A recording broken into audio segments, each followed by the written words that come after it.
Sit over here with that crazy shot. Oh, come on. He made it. Spotlight. Of course. Let's go results-based. Stros and Tigers. Nico Goodrum taking Brad Peacock deep, but George Springer is not having any part of that. Oh, nice. Big Rob at the wall. Great timing.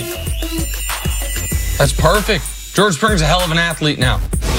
That's what you tell me. Hang on.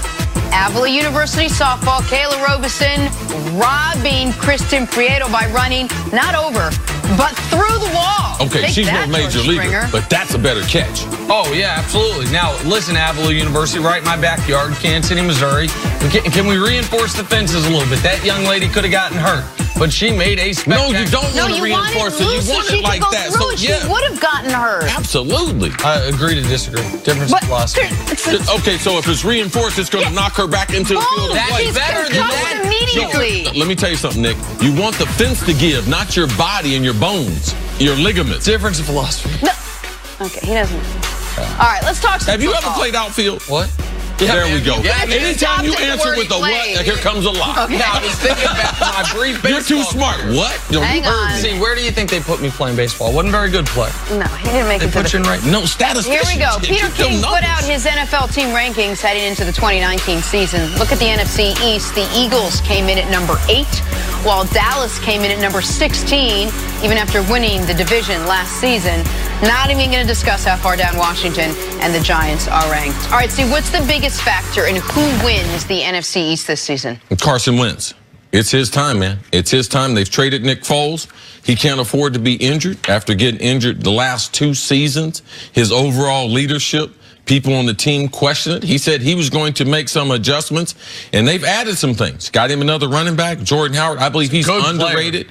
He can run the ball because they have a big physical offensive line. Deshaun Jackson coming back to Philly as one of the best deep threats that we've ever seen in the NFL. The stage is set for Carson Wentz to be able to return to that MVP-type season he had several seasons ago, which seems like, man, that seems like a lifetime ago. Yes. They've won a Super Bowl. They've had another year. They've had Foles play a couple times since then.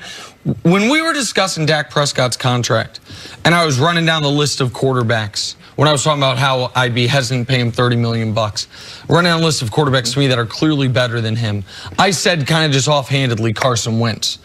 And I was really taken aback by the response I got from a lot of people like, why are you making the case that Dak has been better than Carson Wentz up to this point in their career? And I do think Carson is a better player. And I think Carson has the higher upside. And I think Carson has more ability. But it made me revisit what their careers have been. And it is interesting when you look at, okay, so Dak never misses games. Carson's been hurt, obviously, each of the last 2 years. Dak's won a playoff game. Carson is yet to play in a playoff game. There are some elements of where it's like, oh, so even though we know how good Carson can be, I agree with you 1,000%. It is about Carson putting together a full 16-game season of how good he can be. And for Dak, it's about something not about health, but it's about can his growth continue on the trajectory we saw from last year once they got Amari Cooper? Can Dak pick up where he in the passing game left off last year, which was a legitimate passing game for the final half of last year, which they absolutely didn't have, and was the Cowboys' biggest weakness in the first half of last year before the Amari trade. Okay, so then I'll ask you this. What do you think is more likely to happen? Dak Prescott improves or Carson Wentz stays healthy? Carson Wentz stays healthy. Carson Wentz the guy that can run my franchise. He has everything that you would want. You can't control if guys are going to get hurt. And there's only a few Brett Favre's, Peyton Manning's out there. So for me, what Carson Wentz has shown has been enough for me to be able to believe, man, he has everything. He's a great athlete. He's tall. He's strong in the pocket. He can make plays. If I get someone, a free runner in the backfield, he can do something with that. I like how he distributes the football. He can throw it deep. Intermediate, how he can layer football over top of linebackers, all those things. He's such a superior passer than anyone else that's in the NFC East. So that's why I believe that the East is based on Carson Wentz, and I believe Howie Roseman, the things that they've added to him to be able to help him out. I believe we will see the best football of Carson Wentz of his career. And the non-quarterback factors for these two teams, which I think everyone would agree are the two best teams in the division. The Giants are not in the discussion, and it would take, to me, a very surprising year from whomever ends up being the quarterback for Washington in order for them to be in the discussion.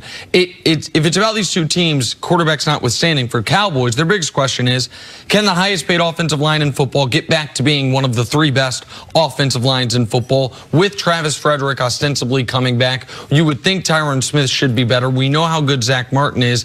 And then on the Eagles side of things, to me, they do have 2 big questions on the defensive side of the ball. One is, how good is the secondary?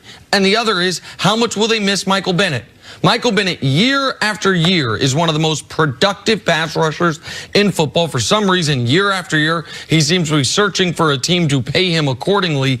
They decided to pay other people. Brandon Graham decided to let Michael Bennett go out the door. How much of a loss is that? Because when Philly was at their best, they didn't have one good frontline pass rusher. They had a rotation of guys. He's part of that. And so I'm curious for Michael Bennett, the loss of him, what that means to the front of their defense, because the last couple of years, they have had questions on the back end of their defense. Yeah, that's the question mark on their defense. Michael Bennett, they couldn't afford him. Brandon Graham had started moving up, even though he didn't have a great season. Did have the tremendous season and this play in the Super Bowl against Tom Brady. Their questions on defense have been linebackers. Are they going to replace the linebackers they had? Can they play in space? And their secondary. Their secondary was awful until the last month of the season and then into the playoffs. So more question marks on the back end. Philly is the class of the NFC East, though. All right, again, if Carson Wentz can stay healthy. Take a break. Coming up, is it Zion or bust for the New York Knicks?